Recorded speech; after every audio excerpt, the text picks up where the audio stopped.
I just attended one of the few panel debates that I have time to actually watch during Label Expo here in Brussels, and we are here at the CERM booth, and I'm talking to James from ABG. Good to see you. Good to see you. Yeah. James, obviously it seems that one thing is that everybody wants to work with CERM, yes. But it also seems that everybody wants to work with ABG, right? Why is that? Well, two industry leaders in our fields. CERM have an industry-leading MIS platform, and we produce industry-leading finishing equipment and converting equipment. We've worked tirelessly with them for 4 or 5 years now to create an off-the-shelf integration between our product and their product to create this synchronous one solution that works for our customers. By having this product, it means integration is simple. We know there's going to be no hiccups, no issues in setup process, and we know exactly what we can achieve. Yeah, of course. I mean, sorry to interrupt you, but I was just thinking that because I mean, when I look at both ABG and CERM, that integration, you're the first, what's it called, a premium partner you have? Premium integration partner. Yeah, so that basically means that the closer relationship we have with CERM is that people have all the financials, all the, let's say, the product data and everything that they need to push towards the hardware. That is the kind of integration we're talking about, right? Yeah, we've built, we have literally an off-the-shelf plug-in piece of software that CERM have developed with us that works intricately with our machine. There's no need to recode, redevelop any new software products. It's all pre-developed, so we can take their MIS, we can take our ABG Connect, bring the plug-in together, and we know we can turn it on and it will work, no problems. I know that you told me before we turn on the camera that you're not in the technical side, but working in the sales and communication, talking to customers, how important is that connection when you talk to them? Oh, one of the most important factors. Everybody wants an easy life, and to me, if we're going to integrate such a next generation technology like our ABG Connect automated digicoms, these are not just machines anymore, these are computers. And if people are working in a traditional way where maybe they don't have an MIS at all, if they're running traditional methods, this automated next generation technology is probably a little bit mind-blowing. So if we can make it as easy and as simple to integrate it into their existing environments as easy as possible, then that's got to be the goal. Here at the panel you were talking to also one of your customers, Springfield. Yeah. I mean, it seemed to me that they were like all in, right? It was like all digital, all the right partners from the beginning to make sure that it actually works. Yeah. How, I mean, if you have that crazy idea, how difficult is it to actually make it happen?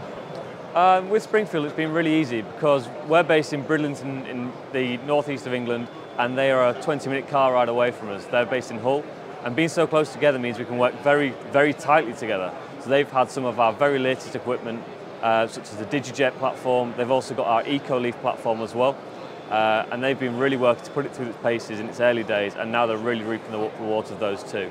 But by working together so closely, they've got a range of our Digicons, they've got our SRI platforms, converters, and yeah, to have them so close and so flexible, adaptable, and innovative as well, because these guys are really leading their field, and we think the digital evolution is going to be inevitable for all label production. And I mean, it must be fantastic because also, as you said in your presentation here at the panel, you was like, now you can have like operator-free converting equipment. And if you look at that, I mean, just 10 years ago, that was like, it was an impossible saying, right? Yeah, literally 10 years ago, we'd started developing our workflow 10 years ago to the year. Then we had nothing. Like, automation wasn't a topic in our industry. Like, there's no product available on the market. In 2015, we made our first product. It was very, very simple, very basic. Wasn't really achieving what we wanted. Still smiling about it, right? I can see that. Yeah, we've got to start somewhere. Yeah.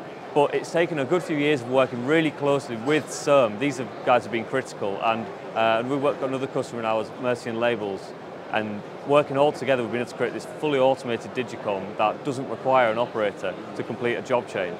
And that is pioneering. Does it compensate? Because one of the questions I'm going to ask Dennis is, I mean, if you go all digital versus flexo, I think that often when you have flexo, you choose also to have flexo because longer runs are cheaper to run.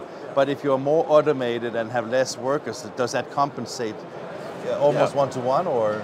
I think it's completely dependent, so we can work with both. We still have the traditional solutions. We've got non-stop winding equipment that complement that longer run work. But yeah, the setup time is what is the slow section of the finishing process. So it's a slow, tedious process to get it just right because detail is key. And if we can make that quicker, that is going to really offset the speed benefits of the flexo presses when they're up and running. So they take time to set up too. And I was just, the last question here, I was just about to say that with the position of ABG in the market, I mean, where do you see yourself compared to any competitors you might have? I mean, are you all on the same direction and same pace, or are you just miles ahead of them, or? I'd say nobody's doing what we're able to do today, especially with our automated finishing line. We've not seen a competitor in the market with a similar solution. We're really proud of that because we've redeveloped this industry and innovated from day one. From the 90s, we developed a turret rewinder. We brought the laser die cutting platform in 20 years ago. And now we've got this automated finishing solution that we aren't seeing anybody else do yet. But you've got to keep pushing the boundaries. Not the worst position to be in, right? No, could be worse. Okay, congratulations, sir. Thank you. Nice talking to you. You too.